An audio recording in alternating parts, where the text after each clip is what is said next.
first time actually doing this. I've done it once before, but it was terrible, so we won't talk about that. No one's here yet, so I'll just wait a little bit until I see somebody here, but um, I just decided I'm going to do a live stream today. It's just a test because I'm not sure if this is even going to work. If anybody's on, go ahead and tell me in the chat if this is working or not. Let's see, I'll get chat up. Let's see here. So no one's on right now. 30 seconds into the live stream. I didn't expect anybody to do. If no one comes on, I'll be fine with that. I'm not a huge channel right now, so makes sense. And it is kind of late right now. I understand, especially for people in the east that subscribe to me. I know it's like 12 o'clock over there in the east, but I just did this for a test video right now. So if anybody is coming on the live stream right now, this is a test video. So tomorrow I'm going to be doing a live stream, and that'll be a really good one. And hopefully you guys will stick around. So if anybody's watching right now, go ahead and tell me if everything's going good in the live chat. That'd be really good to know. I don't know what's going on right now, but I haven't been on my YouTube channel for a long time. Right now, a lot of things have been happening. There's a fly right here. A lot of things have been happening, and I haven't been able to make some videos for you guys. So some videos are coming out. I just wanted to get here and tell you guys what's happening. So about a week ago, I got in a crash. But about a week ago, I got in a crash with a dirt bike, and it was so. About a week ago, I got in a crash and broke my fingernail and a whole bunch of, it was kind of mentally hard for me. But I recovered from it and I'm good now. So I've been making a whole bunch of videos this, past 3 days or so.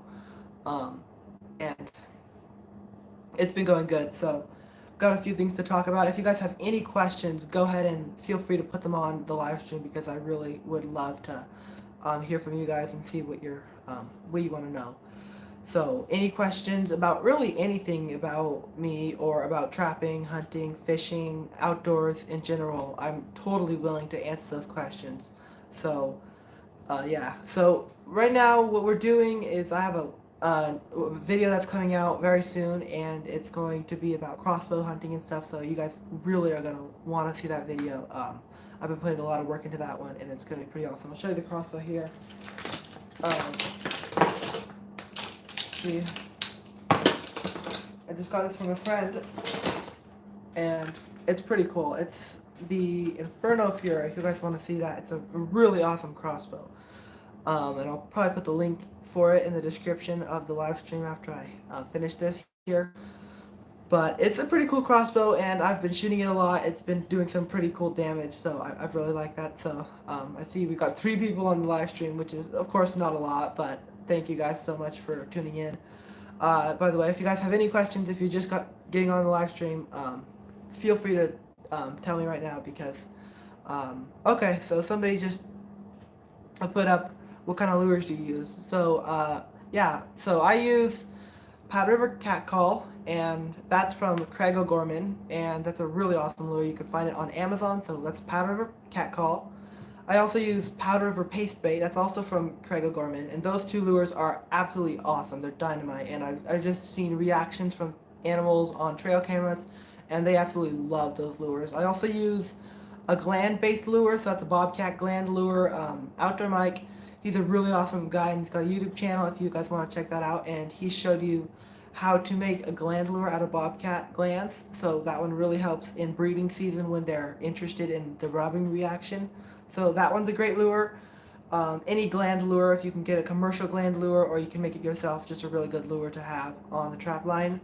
Another one I'll use urines, and I use bobcat urine, just straight bobcat urine, and that one is very, very helpful for a lead-in scent. And then I'll use Cage Magic lead-in scent, that's from Mercer Lawing, and caging bobcats, cam trip cage traps. Very awesome lure. I really recommend it. I've seen videos and I've had personal videos of gray fox and bobcats rubbing on that lure and going into the set and really getting involved with that lure and really getting engaged, and then of course end up getting caught. So that's a must for my trap line. Anytime I go trapping, I always have that one because it not only works for bobcats, but it also works for raccoons, ringtails, gray fox, cotamundis, really anything you're trying to go after, whether that be an omnivore, carnivore, or herbivore.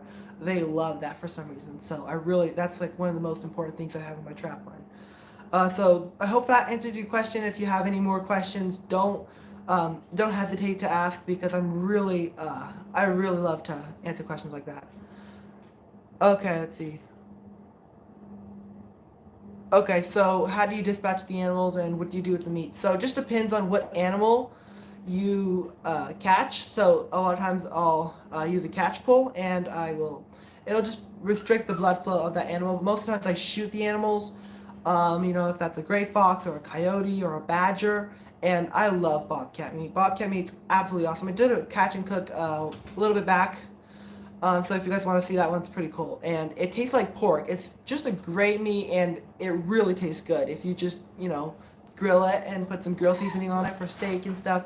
It's just a great meat, and it's just a shame to let it go to waste. So, yes, I totally eat the meat, and I dispatch them, and I'm completely ethical. If you can hear the whining in the background, it's actually my puppy. I'll show you him real quick here.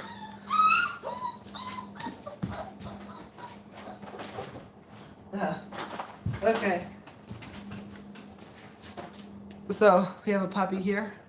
My dog had puppies, and this is what they look like. They're really cute. But he's squeaking and making some stir. So if you hear puppies in the background, that's why. But yeah, so that's another reason that I've been that's kind of off the channel lately. I've been taking care of our puppies, and it's been kind of fun. So that's kind of one of the reasons that I haven't been posting a whole lot on the channel lately. Today I just got my bobcats CITES tagged, so I'll show you a few of those here.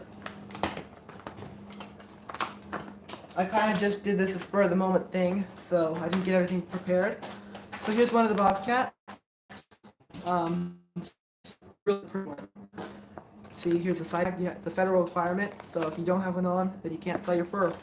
And whenever you're going to transport fur, you must have a CITES tag on out of state. So interstate travel, whether that be across the country lines, so Mexico, Arizona, Mexico, Canada, whatever. Wherever you're from, if you're going to a different country or a different state, you must have a CITES tag, and you can get them from the Game and Fish Office in your state. In Arizona, there's 5 or 6 of them that you can use. Do you have to let the female go if you catch one on your trap line? No, you don't. It's not required to, and sometimes I'll keep a female, but most of the times I'll let them go because you want to have more animals to harvest later on in the year. So I always will, almost all the time, I'll let those smaller females go, and the kittens, I'll let those go as well. So the kittens are smaller animals, not necessarily like a puppy size or small like that, but just a smaller animal in general. So I'll let those go, but I will keep some larger females. So the ones that I check their bellies, and I'll use a catch pole. I don't kill them by using the catch pole, but all I do is I flip them over, and then I just check their bellies. If it's a good, pure white belly, then I'll keep it. But most of the females I let go because you want to have more to harvest later on next year, 2 years down the line. And I want to keep the population of bobcats. I don't want to just kill everything I catch. I want to have a sustainable population of bobcats for the future. That's something that a lot of people don't understand about trappers, is that trappers love the animal that they harvest, and they really respect it. Not as an individual, but as a species as a whole. So hopefully that answered your question. I kind of went off on a rabbit trail there. So any more questions? Okay, so how do you catch them with the catch pole, and would you like shoot them in the head or chest? Okay, so I shoot them in the chest because I keep the skulls personally, and the skulls are, the head of the bobcat, obviously, and it's really pretty. Just another resource off that bobcat that you can use. So I keep the skulls, so I don't want to shoot them because that will fracture the skulls a lot of times and make them, useless if you're going to sell them. So what I'll do is I'll shoot them in the chest, and also that reduces the amount of blood, because when you shoot them in the head, a lot of times they'll just have a whole bunch of blood. So you want to you want to shoot them in the chest because that's going to have less blood. So how I catch them with the catch pull is, it's actually kind of easy. So what you do is you put your catch pull through the bars of the cage trap. If you have like a wire cage trap door, then it's going to be a little bit harder, and you're probably going to have to open the door a bit and then slip it under. But I use captured cage traps, so they have bars, so you can slip the catch pull through the bars most of the times, and then you put the um, the loop over the neck of the animal, and then you just cinch it down just a little bit, but not too much. You don't want to choke them or anything. You just want to put it over them so that you're holding them. So then you flip them over. It's not that hard, and then you'll see their bellies, and then you can just determine whether or not to keep that animal. It seems scary, but once you've done one or two, it's not that hard at all. So that's what I do. If you have any more questions, feel free to ask, because I really love to interact with you guys. I haven't done a live stream ever, as I said already, but I really like doing this. Okay, thank you, Mike. Well, it looks like we have 6 people on right now. Thank you guys all for tuning in. Let's see if I can talk about something else right now. As I said, I already got the Bobcats all CITES tagged here. I did pretty well at the first sale. I have a video coming out soon about the first sale. Okay, the specific knife that I use, yes, I do have a specific knife, and I will put that in the description below. That is a Havilon, and it's a really awesome knife. It's like a scalpel blade, and it's very sharp. And they're replacement blades that you put on, and that knife will run, I think, $30. So that comes with 12 replacement blades and the knife itself. So you got to replace them every probably 2 cats, just because 2 bobcats or 2 animals that you skin, just because the it will dull when you skin the animal, twice or so. It's gonna dull out pretty fast, but they are very good and they're well worth it. Sorry about that. What's the biggest bobcat I've caught? The biggest bobcat I caught, believe it or not, 23 pounds, which is considerably small. If you think about it, it seems small, but it's actually very big, because bobcats, they look a lot bigger than they are. They're predators, so they look way bigger than they are. Let's see if I got it more.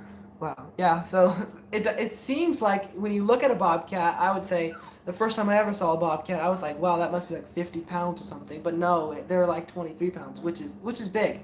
So, don't let their size make you think that 23 pounds is small, because their size, like most bobcats that I've seen, I would totally expect, yeah, that's a 50-pound bobcat, right? That's a 50-pound, not quite as big as I would think. I don't know if that's explaining. Okay. Okay, so how much would a bobcat pelt for as a minimum? So a small bobcat pelt. Um, so my lowest bobcat pelt sold this year for I think $175, and that was at the Williams, Arizona first sale. So that already happened, and I sell Mercer Lawing put that one on this year. Captured Cage's Facebook page is a really good place to follow if you want to have information about trapping and fur harvesting and stuff like that. Mercer Lawing, Captured Cage's Facebook. That's what you should. Not really across the West. He'll keep you guys posted.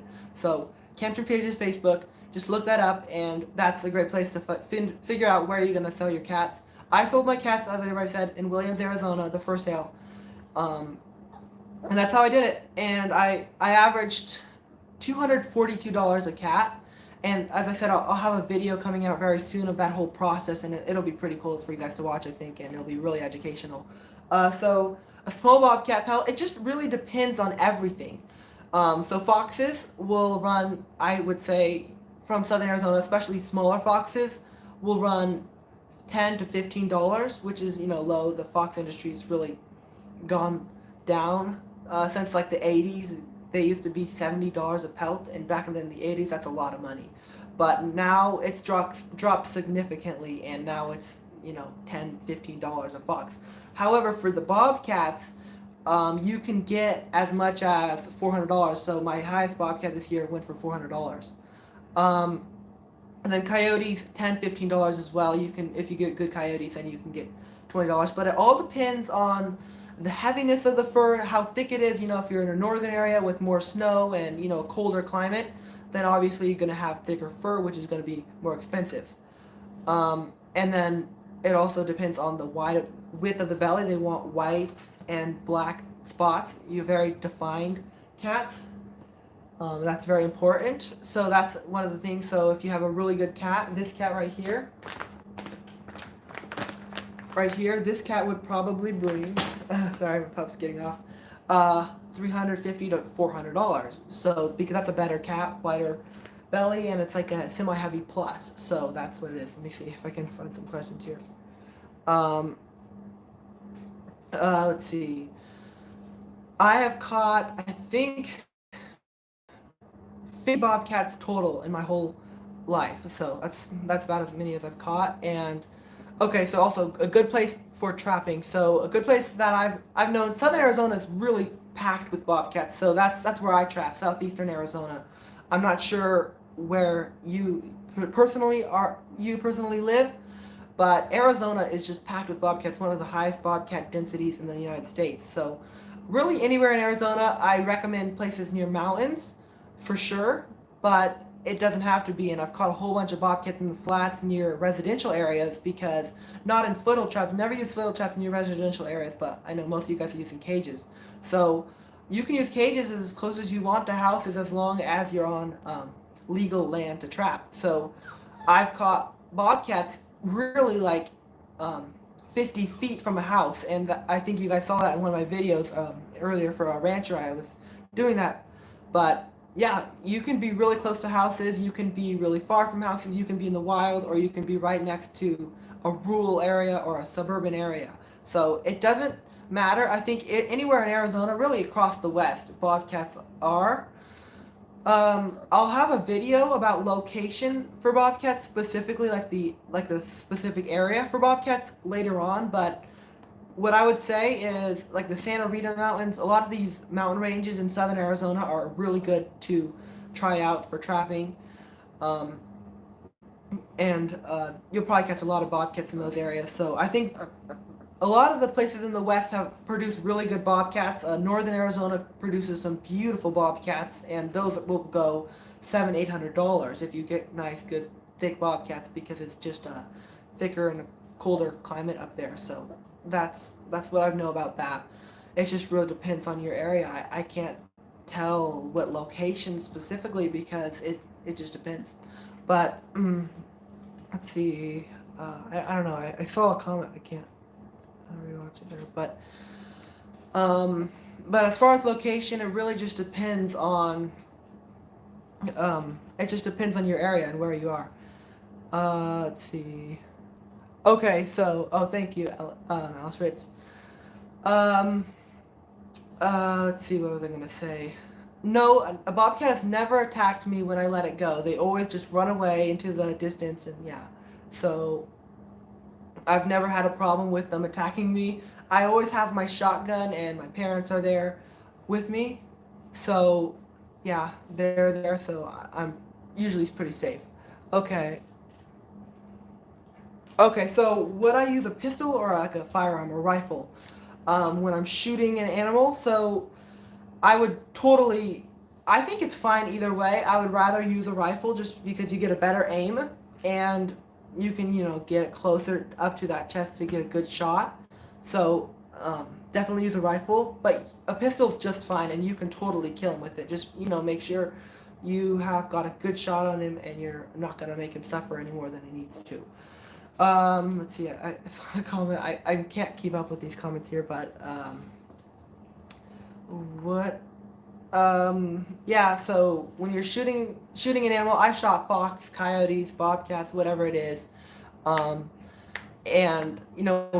how do I clean the fur? So the way I clean the fur is I use borax. Sometimes I will wash them if they're really dirty and really stinky or something. I will use borax, or I'll actually get like dish soap and water, and then I scrub them pretty hard if they're really stinky. But most of the times I'll just use borax, and that's after they're all dried up. And in this area right here, They're usually stringy because the grease, when you flesh those animals, you flesh them tube skinned, or case skinned, and all that grease goes down to the very bottom, and then of course that grease is going to be right in that crotch area, so you've got to clean that up pretty well. So that borax really helps. It's dry washing. That's the technique. I think people have used cornstarch and some pretty interesting things, but I definitely recommend using borax. It's probably one of the better things to use. Okay, so we got 8 people on. That's pretty cool. I don't know, but thank you guys for all your support. Let's see. Okay. Okay, so I really don't normally trap in the high desert, or in the high mountains. I mostly trap in high desert. So sorry about that, but 3,500 to 4,000 feet is where I trap. So I get semi-heavy to heavy fur because I'm at the base of the mountains, but I rarely ever go up into the mountains and trap. I'm usually trapping in the washes and like little rock piles on the bottom of the mountains, and then I'll trap in culverts and really anywhere where I see sign, I'll set a trap and catch bobcats. So no, I don't. I barely ever go into the mountains, and definitely not the higher mountains. Like I've never really trapped higher than 5,000 feet. Unless, I have trapped, like I think you guys saw in the last video, I was doing a little bit of high country trapping up in Williams, Arizona, and that's 8,000 foot. So I just did well, here's the puppy. He's getting a little anxious right now. I don't know why, but it is what it is. So, yeah, that's what I do about trapping. I really don't have, my trap lines run 30 miles out, and then 30 miles back in, so it takes about an hour to drive. So, let's see. Okay, so has anybody tried to steal my trap? No, no one has. No one has ever done that, which is weird. I've actually had a few instances. I've been really blessed. Have no one steal my traps, but I did see next to my trap, and I think somebody was walking their dog in this wash, but he didn't touch my trap at all, and it was crazy because I'm pretty sure that what it was, because they weren't my footprints, they weren't any of my family's footprints, and we don't ever have dogs over there. So I think there was a person walking his dog down that wash, saw my trap, and didn't tamper with it, didn't touch it, which was really awesome. I've had instances with people that are not the best. Some people really just don't like trapping, they're against it or whatever.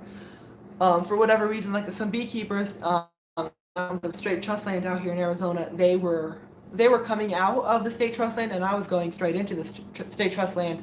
And we talked a little bit, and they said, "What are you doing out here?" And I don't want to just be mean to them or whatever and lie to them. So I told them I was trapping, and they were really mad about it. And I said it's legal in Arizona, and we're doing it for the survival of the species, and they were just really mad about it. So, have you ever caught a dog? How do you know it's the tom? Let's see. I have caught multiple dogs. I've caught 3 or 4 dogs in cage traps, and they're mostly strays. I've never caught a dog with a collar on, or a dog that even looked like it was domesticated. Most of them bark at me, and they're just yappy. So they're probably, what I'm guessing, is feral or wild dogs in general. So I've caught a few dogs, but usually I caught bobcats. I catch bobcats or coyotes or wild animals. So yeah. Let's see. And then, yeah, I really have never had any problem with dogs. Besides when they, of course, as you saw in the last video, when they tore over my traps and they took the bobcat out of them, which was really a bummer. But, I salvaged those bobcats. By the way, I'll show you those bobcats actually in a minute here. I got a fur.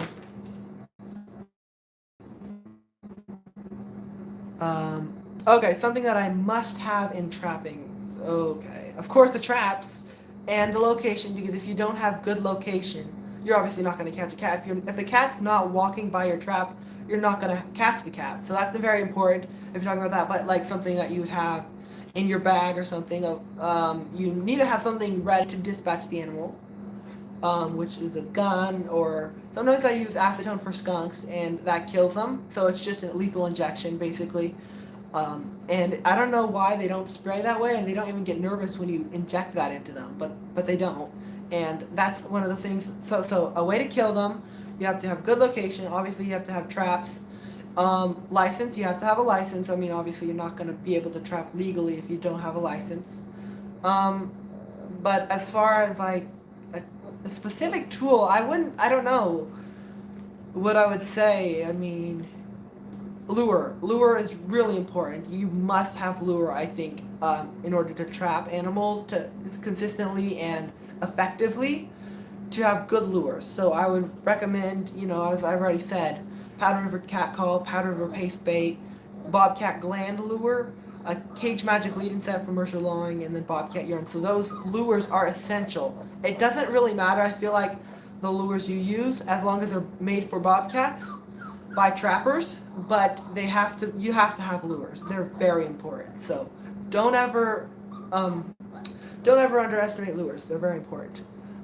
There's a whole bunch of commercial lures that work out there, but I think the best working lure is, I don't know. That's a very good question, but I think it really just depends on every animal. And I would say the best working lure is Powder River Paste Bait. That's, for me, that's the best working lure. Powder River Paste Bait, and it comes in a 16-ounce jar, and that stuff is dynamite. I mean, it literally is magic, and it really works good. So I really recommend that if you're using it on trapping. Powder River Paste Bait. That's the top lure, I would say. If you're ever going to use any lure for carnivores, omnivores, it's Powder River Paste Bait. So that's the lure. That's my answer to the question.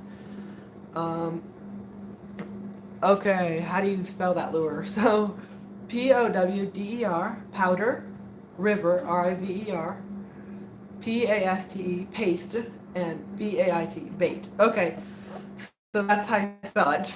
I don't know. I'll put the link for it in the description below if you want to check that out. That's a really good lure.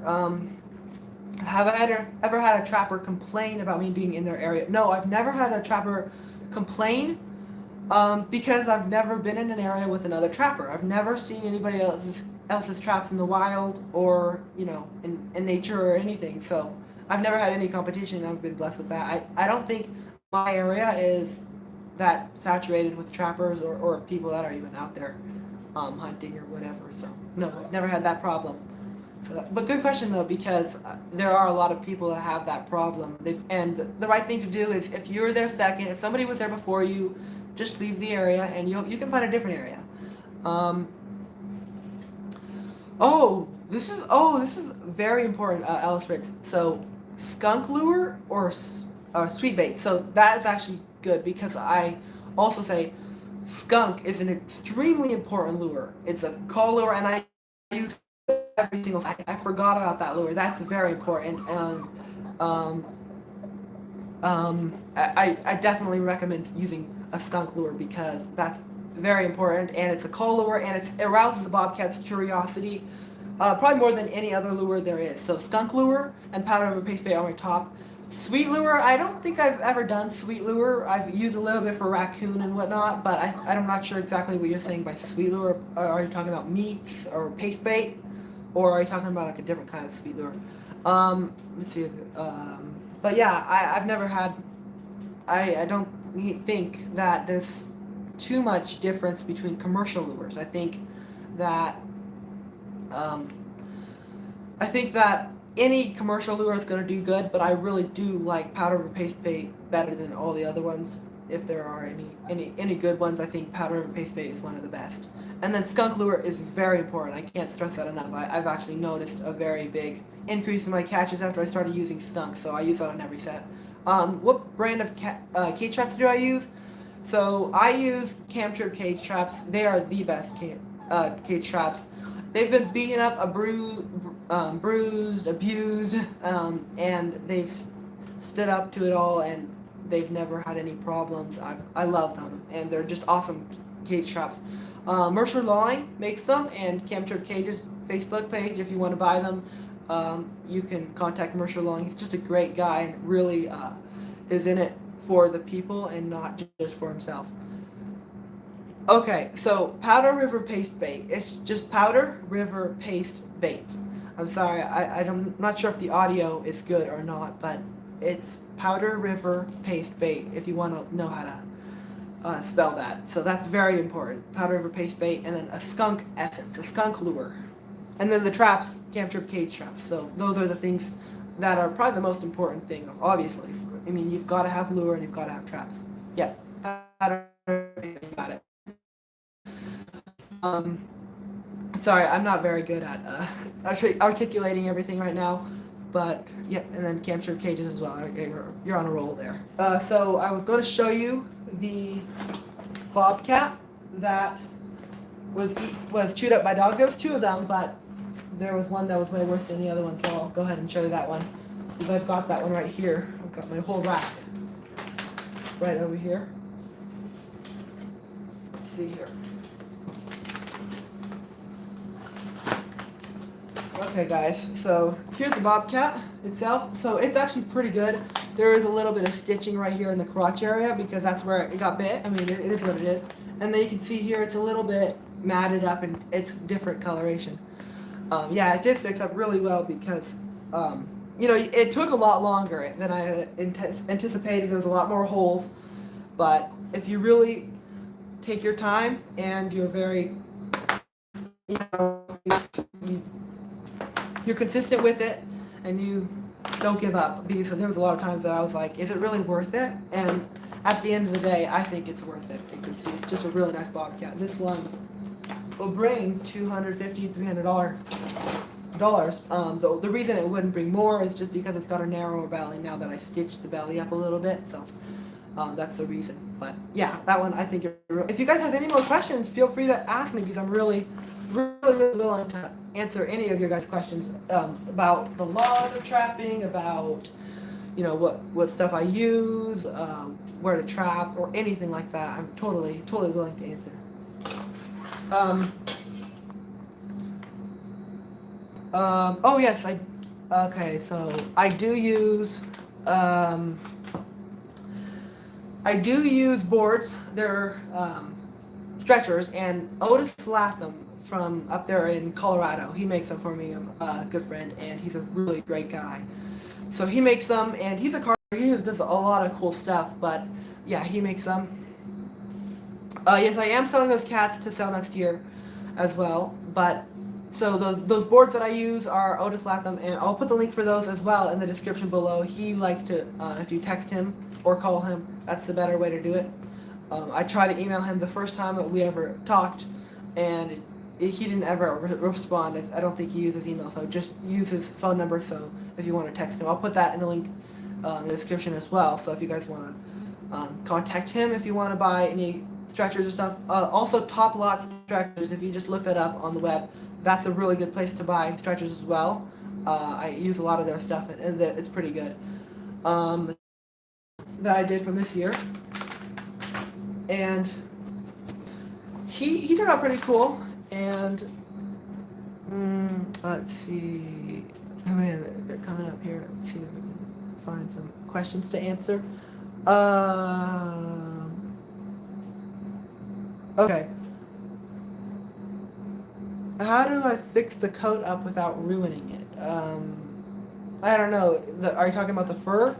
How do I fix the fur up without ruining it? Well, I wash it off first, and then what I did was I sewed all the holes that I saw, and then there were some bare spots that didn't have any fur on them, and I had to cut out that hole and then sew it back up so that there was no bare spots in my fur, in my finished product. You want to have a bare spot, so you cut out the bare spot and then sew that up like it was it, and borexing it gets all the grease off it and just cleans it off really nicely.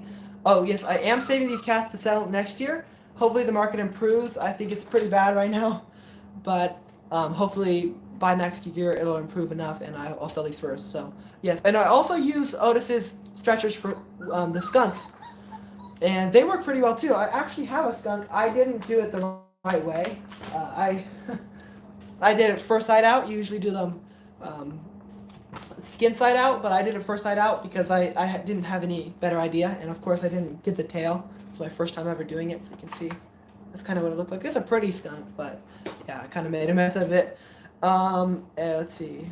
What do buyers do with the skins? So what they'll do is they'll sell it to another buyer, and those buyers will be, you know, anywhere from New York to Russia, Ukraine, China, and those people will buy the fur, and they'll make coats out of it that go up to $100,000. So you think that the furs are expensive, but not really compared to the actual price of the coat themselves. So, yeah, that's what they do on those furs, $100,000 for a fur. So those buyers have a client that they need to sell to as well. So the buyers sell them to Russia or China, and then Russia and China make coats out of them. That's why they need the white bellies with really well defined spots, because that's what they're looking for in a coat. Let's see. I'm trying to keep up with questions here. Um, taking. I'm talking about like beaver caster. Oh, okay, beaver caster. So I have never used beaver caster. I actually do. You're right. Man, I'm forgetting a lot of lures. Alice Ritz. I use mink gland lure. That's an awesome lure, and it's a curiosity lure as well, and that one works well. So I use like a smorgasbord. Let's see. Oh, sorry about that. I think it went off for a moment there. But fur prices were great this year, at least for me. Um, I got 242, which is not great if you think about it, but for Southern Arizona, that's pretty good. And Mercer Long, I was talking to him a little bit, and he said, we don't have the thickest furs out here. We're in the desert, so you got to think about that. So 242 average on my cats. I had a lot of bad cats this year. I had a lot of narrow-bellied cats that had castiness on them, and those didn't sell too well. They only sold for $185 average, but my better cats sold for $300 average. So a lot of my cats were pretty good. So I had 3 different lots. My top lot was $300 average. My second lot, it was $257 average, and my third lot was $189 average. So cats were good this year until Ukraine and Russia stepped in. So for me, I was in February, late February, so February 20th. So the Ukraine thing hadn't happened, but what people are not realizing in this crisis right now is that Russia and Ukraine are two of the biggest buyers of fur in the world. So they buy a lot of the fur from the auctions and stuff, and that's why the fur prices are going down, because they can't buy right now, and that's the least thing on their mind is fur. So that's one of the reasons that fur prices are tanking. But I'm really pleased with actually being able to sell my fur earlier, so I got a better price, because I think I averaged a lot of my fur averaged better than most of the state associations after February, just because the Russia and Ukraine thing had happened. So that was pretty good. Let's see if I can find some more questions here. Man.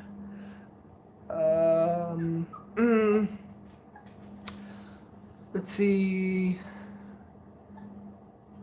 Okay, so if I ever caught a sick animal, I don't think I have. I've never caught a sick animal. I think I've maybe caught a mangy coyote, and I don't eat coyote meat. It's disgusting. And coyotes are, I don't kill animals and justify it just by eating the meat. I use their fur, and these coyotes are, a threat to our livestock. We've got little piglets, and we're having chickens pretty soon, and we're gonna have baby goats. So we don't want these coyotes preying on our animals. They're like less than 100 yards from us.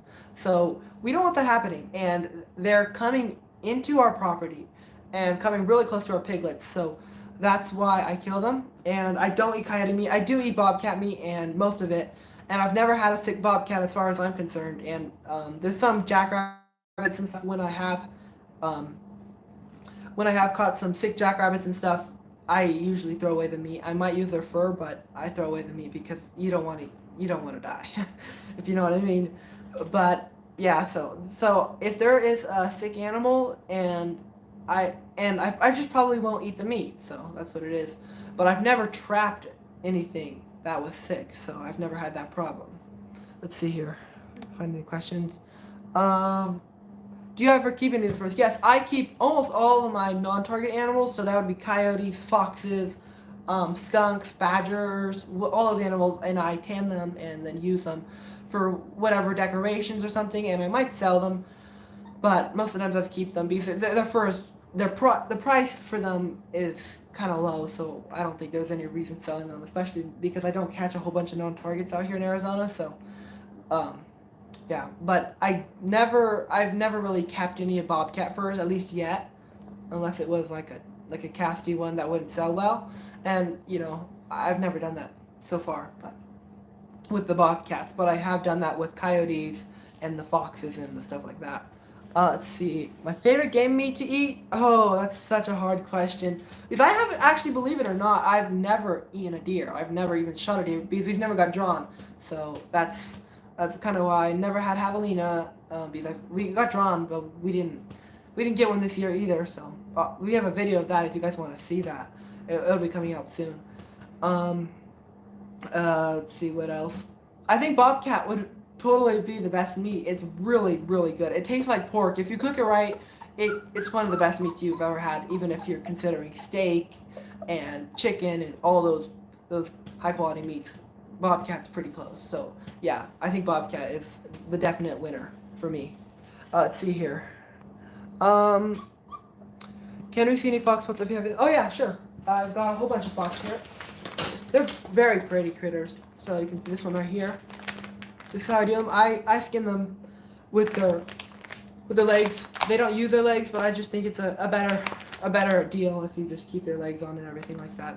You want to get the most money for your fur, and if you put your time and effort, they'll notice that and they'll pay you just a bit more. You can see you got the full tail on this one. They're just a really pretty animal, and yeah. So that's what a fox looks like here.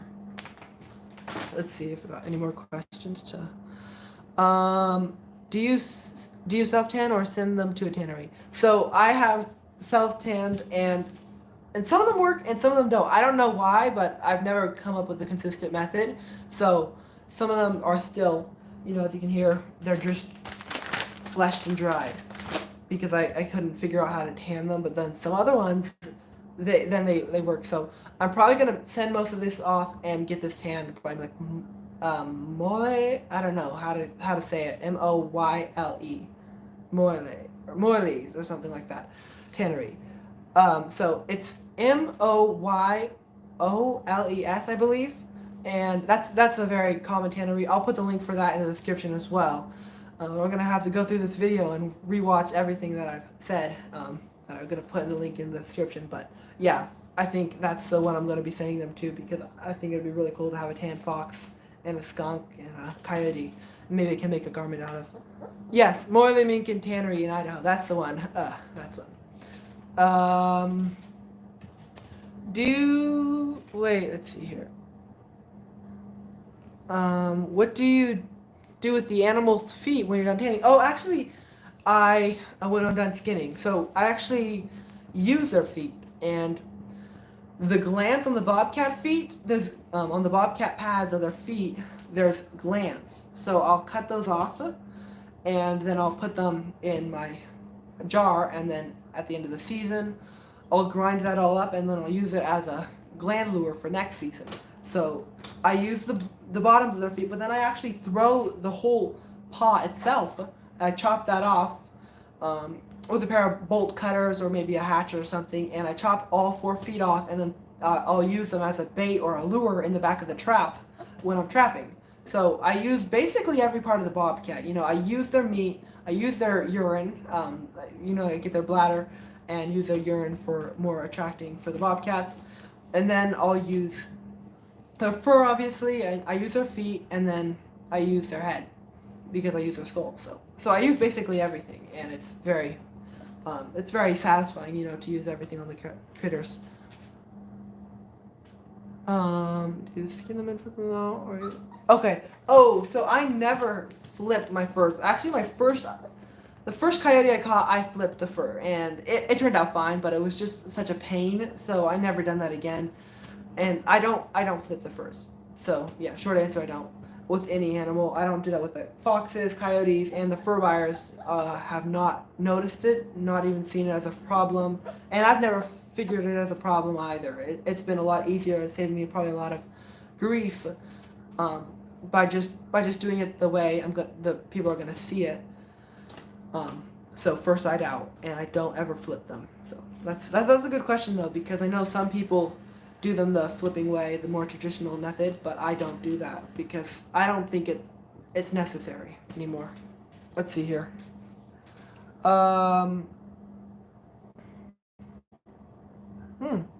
Okay, so are you talking about Moily Mink and Tannery. If you are, because that's I think they are too. I've heard that they've got pretty decent prices. But I'm not sure about the fur market. If you're talking about the fur market, that would be great to hear. But I think you're talking about the tannery. But yeah, that's probably where I'm going to be sending a lot of my fur to get tanned this year, if I do get it tanned. Yeah. So that if you guys have any more questions, guys, this has been actually kind of fun. It's been over 45 minutes now. So yeah. Okay, that makes sense. Yeah. Okay. Yeah, I've heard that as well for getting them tanned. Let's see, what else do I have to say? Let me see here. I got a fur that I want to show you guys. Just talk to you a little bit about Bobcat fur. George Cordum of Western Montana Fur, he gave us a lot of tips up in the Williams, Arizona fur sale. And actually that's going to be coming out soon about fur handling and all that kind of stuff, which is pretty cool. And he gave me an A+ on fur handling, which is pretty cool from him. But he did have a lot of great tips for trapping and fur handling, and then also grading the fur and everything like that. So that video will be coming out very soon, and it'll just be a video about the whole 2022 trapping season fur sale. So yeah, I'll show you that in a minute here. Let's see.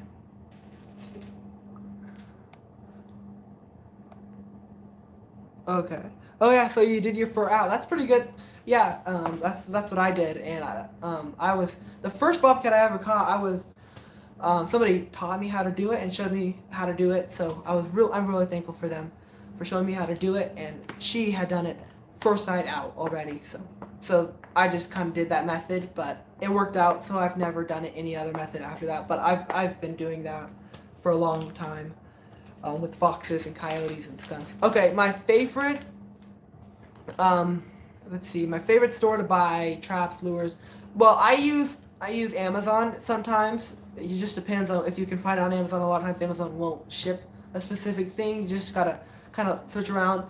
But F&T, Fur Harvesters Trading Post Trapping Supply, that's the biggest and probably the best one out there, and that's obviously online. I don't think they have a store, but it's online, and they sell all the lures, everything for trapping basically, except cage traps.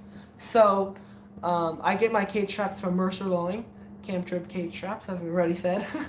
But yeah, so F&T, you can buy basically everything there, and that's where I get all my trapping stuff. So there's like a $10 shipping fee, which is kind of hard to go over, but I think it's actually very reasonable. So I readily pay that. So yeah, that's where I buy my stuff for my trapping season from. Let's see here. Some more questions. No, I've never set up traps in other states in Arizona. I've set up traps really close to the New Mexico border, but never on any other state except Arizona. So that's the question.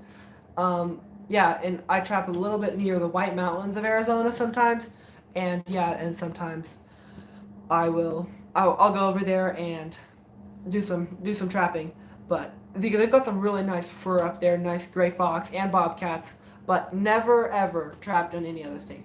Elk tags this year, nope. We applied and we didn't get drawn. Our friends though, they applied for Unit 27, or actually Unit 1, and they all got drawn 9 tags, which is really awesome because Unit 1 in Arizona is extremely hard to get drawn for, and all 9 of them, on separate applications, got drawn, which is pretty cool.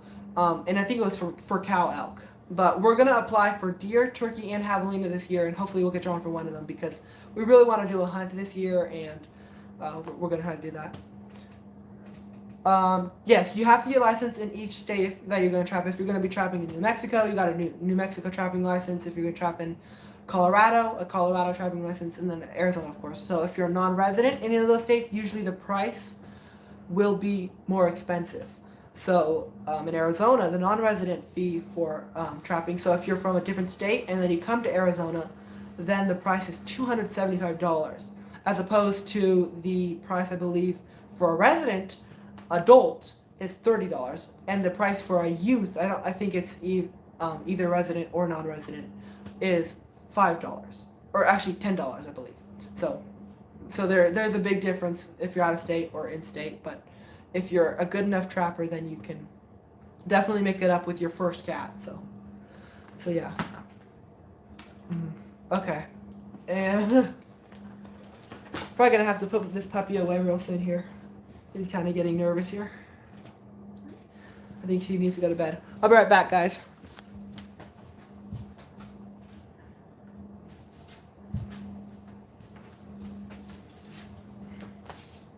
Okay, yep, I've never caught any spotted skunks in my life. I think that would be a really cool animal to catch, but I just don't think I've ever come across one, and if I have, if they've ever been near my trap, maybe my pan tension was a little too low, so they couldn't spring the trap, because I usually run like a 2, 3, maybe 4 pound trap pan tension, so I think spotted skunks are like 4 pounds, so they're really light. So they wouldn't spring it anyway.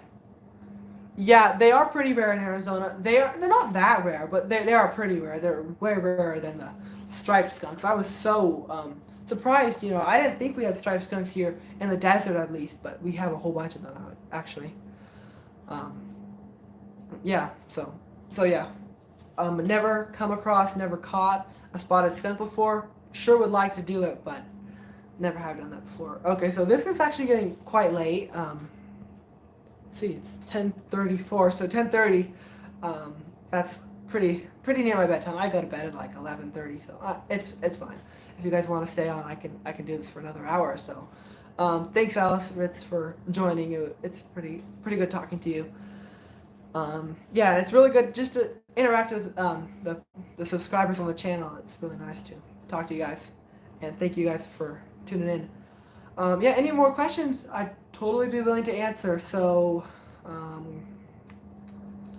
let's see. Don't have a whole bunch going on right now. Of course, doing school, and we're going to sell our puppies pretty soon. I mean, in like 3 or 4 weeks. So, yeah, they're really cute right now, and we're going to have people check on them and pick which puppy they want to buy tomorrow. So I've been kind of busy, you know, trying to get videos out on the channel, do my school, and, you know, helping with our puppies and our pigs and, you know, whatever stuff we have to do around the ranch here. But it's been fun talking to you guys right here. So I don't know, if you guys have any questions, feel free to talk. Which breed? Chocolate Lab. So that's kind of generic, but yeah, they're Chocolate Lab puppies, purebred. And yeah, I think we have 9 Chocolate Labs, and we have, I think, let's see, 7 females and 2 males. So those are our breeding dogs. And then of course we have puppies, and then I believe we have 5 males and 4 females, so 9 puppies overall in this litter. We're gonna have another litter in April, and that's gonna be, we don't know. Oh, we actually did the X-ray on the mom of that litter, and she's gonna have 9 puppies as well. So that'll be interesting to see. But yeah, I love doing dogs. They're very cool and very cute when they're puppies like that. So yeah. Videos coming out. We're gonna have a lot of videos coming out pretty soon. I'm gonna do a video. A subscriber's been wanting this for a while.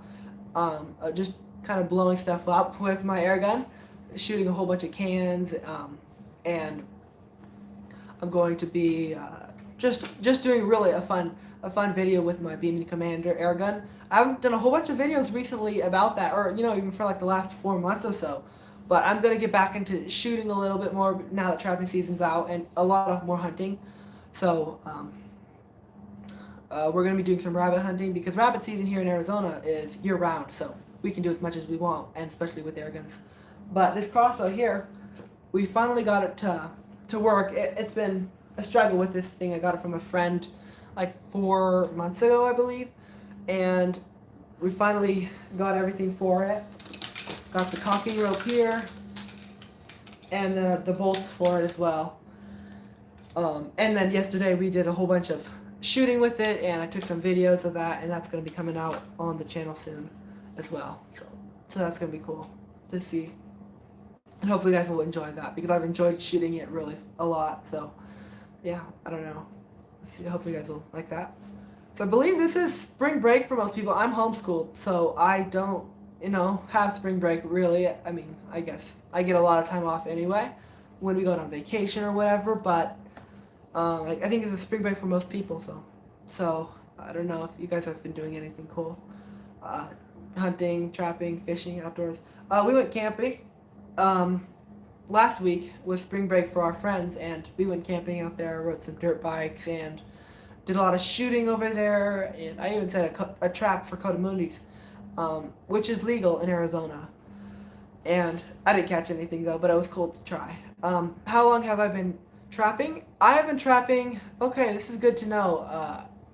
For 2 years, or actually maybe 3 years. It just depends on how you look at it. Since I was 12, and 2020 was my first year trapping, and I started January 15th, so I guess that's the dates right there. So a little over 2 years now, I believe. Yeah, something like that. 2 years. Let's see here. I got another question. Shed hunting season now. Oh yeah, it's not a question, but yeah, it is. We don't do a lot of shed hunting. I don't know why. I mean, that'd be kind of cool to try, but oh, we do. My brother, he is a knife maker and he forges knives. Um, And whenever we do find sheds, when we're trapping or when we're hunting, we randomly find some sheds. We found like a 8 pointer shed, and that was really cool. So my brother, he actually made a knife out of that antler, and that's pretty cool. So yeah, we do a little bit of shed hunting, but not like an actual time that we go out there and do shed hunting. But that would be a really cool video. I think I would really love to do that, sometime. I don't know. We might stop if you guys want to stop here. About 10-15 minutes. I'm totally willing to stay up as long as you guys are willing to watch because that's what's important. But I know you guys gotta go to bed as well. So we're gonna be doing. I might do a live stream tomorrow. I said I was going to, but it seems like there's a lot of people on, so we might not. But I guess I could do something else, like a question and answer compilation from all the times that I've actually had all the comments that I've had over the YouTube channel. I've had a lot of them. Yeah, I totally could do a live stream more often. I really like this. This is kind of fun, just interacting with you guys, and definitely I could do this more often. Just kind of finding the time to do it and sitting down and taking a break would be really cool to do more often. So yeah, if you guys like it, I'll more than willingly do it more. If you guys have any questions, feel free to write them down here because I really want to talk to you guys about this kind of stuff because this is what really my element. This is what I love to do and to talk about. And yeah, if you guys have any questions, feel free to write them there, and I'll be more than willing to answer them. Let's see. Yeah, we're gonna apply for deer, elk, and a deer, javelina, and turkey this year, and hopefully we'll get drawn for one of them. If not, we'll definitely be going on small game hunting this year, but probably I think we're gonna get drawn this year for big game, at least for javelina or turkey, but hopefully for deer because I've never got drawn for deer, so maybe this will be our lucky year and actually get drawn. So yeah, we trap and hunt mostly in southeastern Arizona because that's where we're closest to. So in the Sky Islands region here in Arizona. Oh, I love archery, and I actually don't do a whole bunch of it, but I really would love to do archery. So we can do over-the-counter tags if we don't get drawn, as long as there's extra ones left. But I would really love to get back into archery. I don't do a whole bunch right now, but I'd probably get a good bow and actually do some archery. I would, if I did get drawn, I would probably bring this crossbow out. I might not use it just because why use this if you got a rifle? But I guess it's a better challenge. Yeah, lots of over-the-counter tags in Arizona. I know that, and I've heard a lot of people say that. Especially right here where I live. I live in Unit 38M, and you can only use archery in this specific unit. So, yeah, if I ever wanted to do something close to home, without having to go camping or whatnot, I could definitely do that. Compound, recurve, or crossbows? That's a good question. But in Arizona, in order to hunt archery, you can't use crossbows. So crossbows are out of the equation. I like crossbows probably a slight bit better than compound bows, but then compound bows are definitely the best option in my opinion for archery hunting. So yeah. So we have 3 people on right now. Unless we get some more people on real soon here, I think we're probably gonna have to end the live stream just because I want everybody to hear what I'm gonna say. Oh yes, definitely we are. The Santa Rita Mountains and the Catalina Mountains, all the Sky Islands that we're really close to, have a whole bunch of coos deer, and I've seen a whole bunch, and I got some video of that too on our javelina hunt. There was a whole bunch of coos deer, just no javelina, which is kind of weird. I was like, why? I mean, just why? But that's kind of how it goes when you're hunting. So I was really excited for the javelina hunt. Oh, by the way, when we went javelina hunting, we saw snow, which was really weird for southern Arizona, but it snowed like one of the only times this year it snowed, and it was a lot of snow too, like 4 inches of snow. So that's also going to be in the video that's coming out soon. So you guys want to stay tuned and subscribe if you're not already. That's going to be a pretty cool video for you guys to watch. Yeah, I think I'm going to have to end this live stream. I'll probably go on for, I don't know, 5 more minutes. But yeah, if you guys have any questions, ask now, because we're probably going to, stop the live stream soon. But thank you guys. Oh, actually, it's going up. It's going up.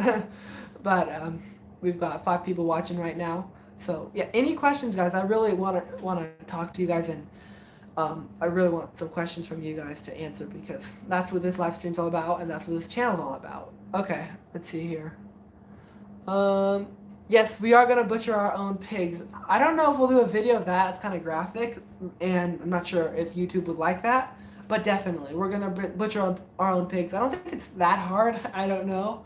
I have no experience as a novice, but our family is gonna do it for the first time. We have 2 pigs, and they're huge. They're like probably 60 pounds already, which is pretty big. And we only got them in like February, so they're big. Actually no, we got them in January. So excuse me there, but they're huge.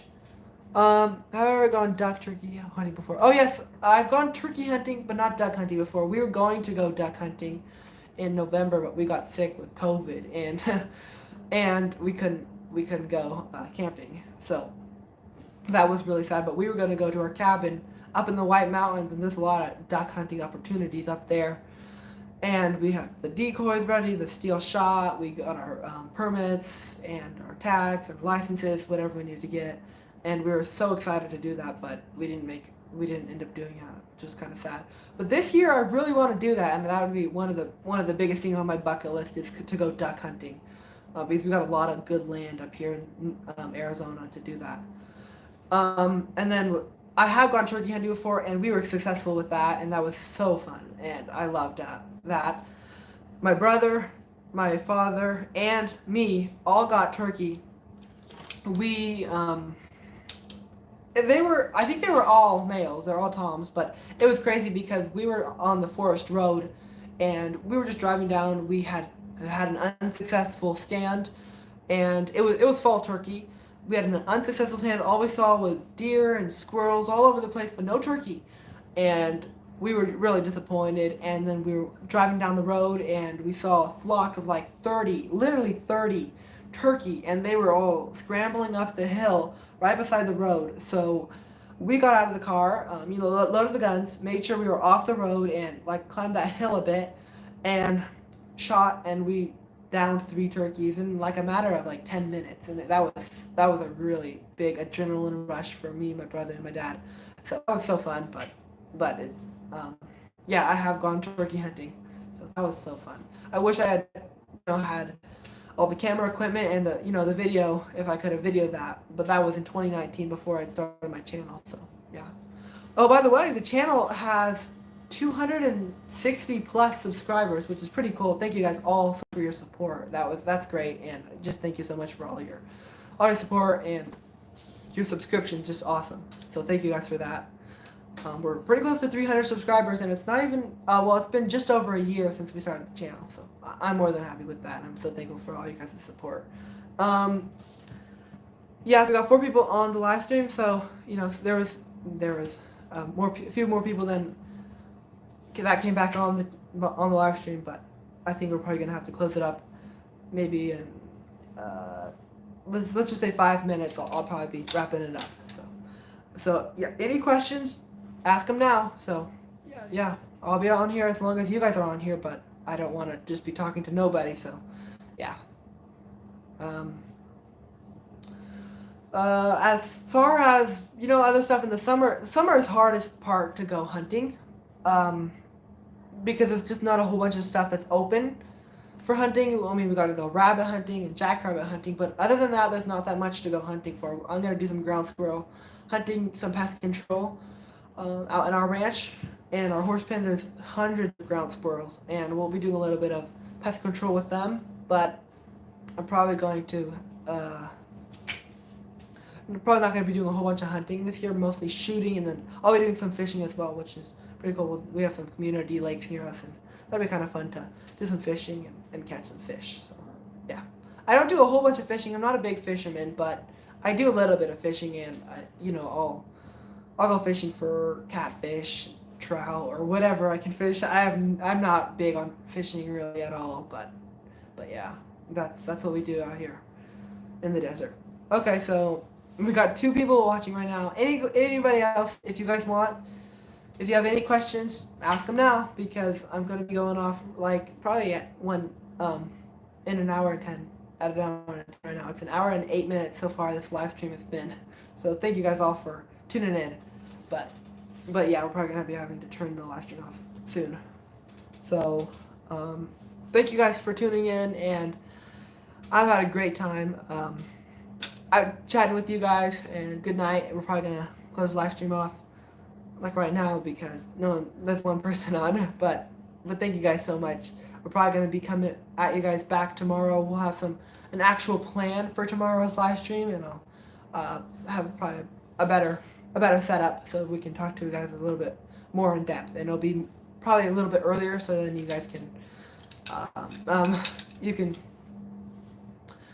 you guys can understand me, and we'll be before everybody's going to bed, because I know you guys got to get your sleep, so I'm not going to hold you guys here too much longer. So without further ado, thank you guys for watching. I hope you guys enjoyed it. If you did, don't forget to like and subscribe, and whether or not you do that, I hope we'll see you on the next one. Let's see here, turn it off. We're going to stop the streaming right now.